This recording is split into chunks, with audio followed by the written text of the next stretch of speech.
Assalamualaikum warahmatullahi wabarakatuh.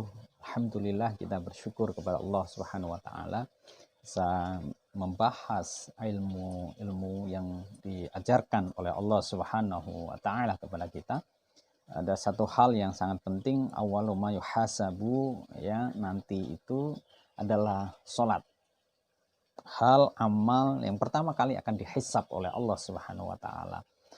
Sholat bima'na doa, ya, di dalam surah At-Taubah 103 itu terjelaskan, juga di surah Al-Ahzab, ya, ayat 33, tentang bahwa sholat itu bermakna rahmah. Dengan demikian maka sahabat sekalian, sholat itu merupakan ibadah yang terdiri dari ucapan, perbuatan, ya, yang diawali dengan takbiratul ihram dan diakhiri dengan salam.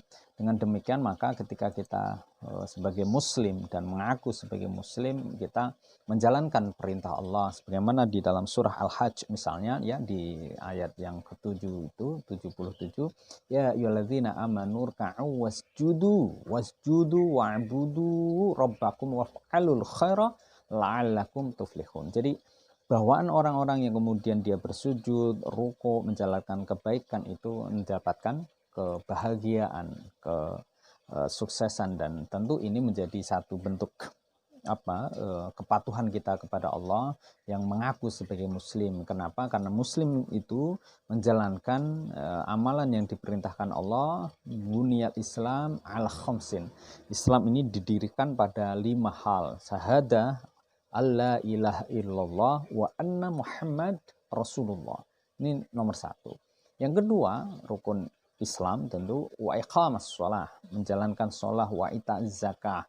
Wa ita'z zakah ini dilanjutkan dengan wahijjul bait wa shaum Ramadan. Jadi menjalankan itu semua, ya, hajjul bait, ya, haji, lalu menjalankan puasa, menjalankan zakat, membayar zakat, menunaikan sholat, itu bagian semua dari konstruksi ketika kita mengaku sebagai seorang muslim. Nah, dengan demikian maka para sahabat sekalian, pokok dari setiap masalah itu sesungguhnya adalah bagaimana relasi hubungan kita kepada Allah. Dan wasilah media berkomunikasi dengan Allah yang sangat efektif itu melalui sholat. Dan sholat ini adalah oleh Rasulullah SAW saat kemudian beliau saat itu menjalankan Isra dan Mi'raj. Subhanalladzi asra bi'abdihi lailan minal masjidil haram ilal masjidil aqsa alladzi barakna haulahu linuriyahu min ayatina. Jadi penggalan ayat ini menandakan, meneguhkan kepada kita bahwa Rasul Amril Islam itu wa'umuduhu as-sholah. Tiangnya agama itu adalah sholat. Jadi kalau kita menegakkan sholat, maka itu bagian dari kita menegakkan agama Allah.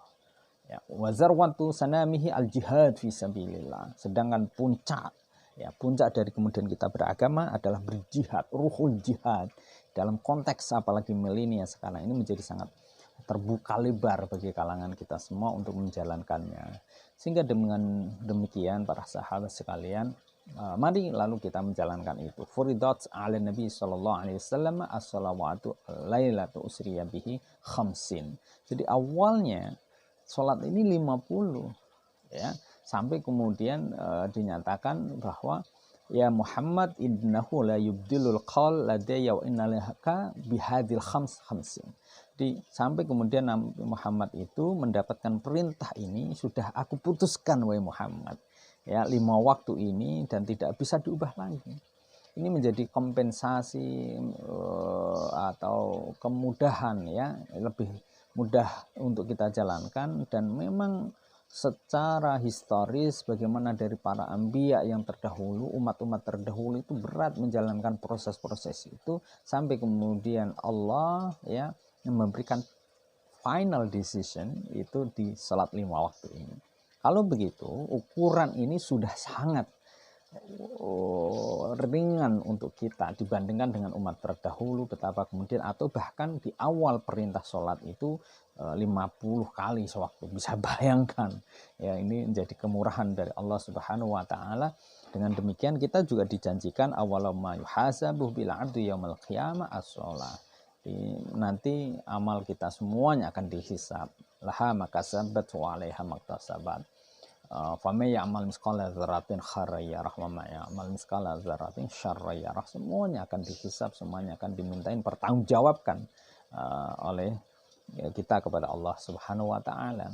Sehingga sholat ini sebagai ulasan yang awal ya dalam prolog fikih ibadah ini menjadi sangat penting, karena sholat ini juga bagian yang membedakan, menjadi apa, pembeda antara kaum kafir dan kaum muslim, benar rojul wa benal kufr, yakni tarkus sholah. Ini diriwayatkan oleh jamaah ilal Bukhari wan Nasai. Dengan demikian maka bismillah, selama kemudian memungkinkan kita mesti menjalankan. Nanti ada beberapa yang kita ulas, kita jelaskan bagaimana sholat di dalam kondisi emergensi, apakah di kendaraan ataupun di dalam kondisi kita safar.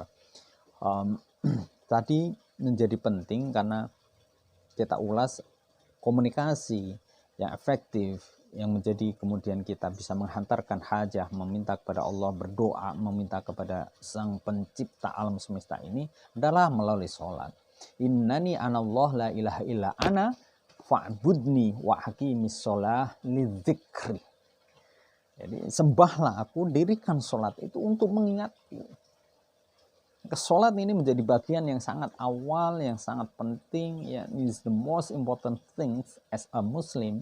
Kita kemudian mendeklar, menjalankan sholat ini sebagai amalan yang sudah sepatutnya menjadi concern yang paling utama dalam kehidupan kita sendiri. Sehingga dengan demikian beberapa hikmah dari sholat ini diantaranya adalah tentu mencegah. Sholat itu tanha anil fahsya'i wal munkar, itu di surah Al-Ankabut ya, ayat 45. Lalu mendidik pribadi menjadi disiplin. Allahu Akbar, Allahu Akbar.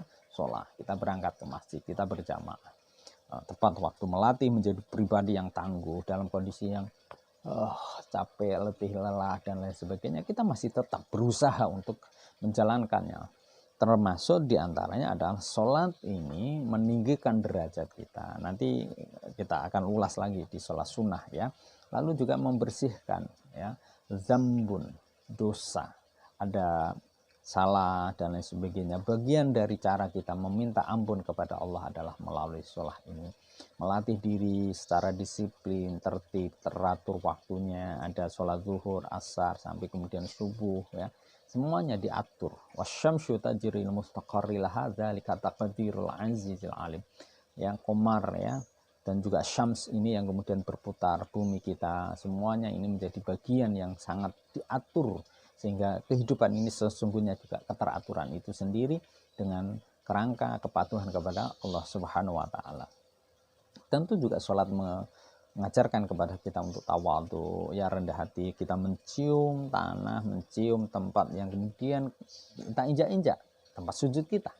Kemudian kita ruku ya, menyehatkan badan jasmani rohani, melatih konsentrasi pikiran kita, menenangkan kolbu kita. Ini yang kemudian ya, sholat ini menjadi amalan yang luar biasa, karena memang ini adalah oleh-oleh dari langit yang dibawa oleh Rasulullah Shallallahu Alaihi Wasallam.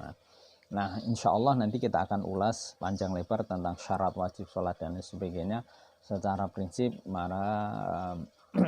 dari ketika kita sebagai orang muslim yang balik, yang sadar, berakal, maka kita menjadi wajib untuk menjalankan sholat ini.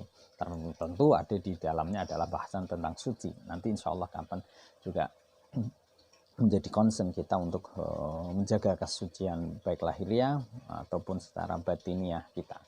Lalu yang menjadi penting, karena tadi itu terjelaskan tentang waktu dan keteraturan, tidak boleh kita sholat kecuali di dalam waktunya, dan tidak boleh kemudian kita sholat tidak suci tempatnya, tidak suci pakaian kita, termasuk badan kita, semuanya harus suci dan bersih. Sehingga dengan demikian kita bisa meneguhkan ketika sholat ini pun terlanjutkan kesucian batin ya, itu juga menjadi kesucian lahiriah. Kita harus menutup aurat, harus kemudian juga menghadap kepada arah kiblat ya, yang kemudian kita juga disunahkan dengan adanya hal-hal seputar sholat, baik itu azan, iqomah, dan seterusnya. Insya Allah nanti setelah bagian ini kita akan lanjutkan di masalah sholat ini ya. Mudah-mudahan kita selalu diberikan panjang umur. Assalamualaikum warahmatullahi wabarakatuh.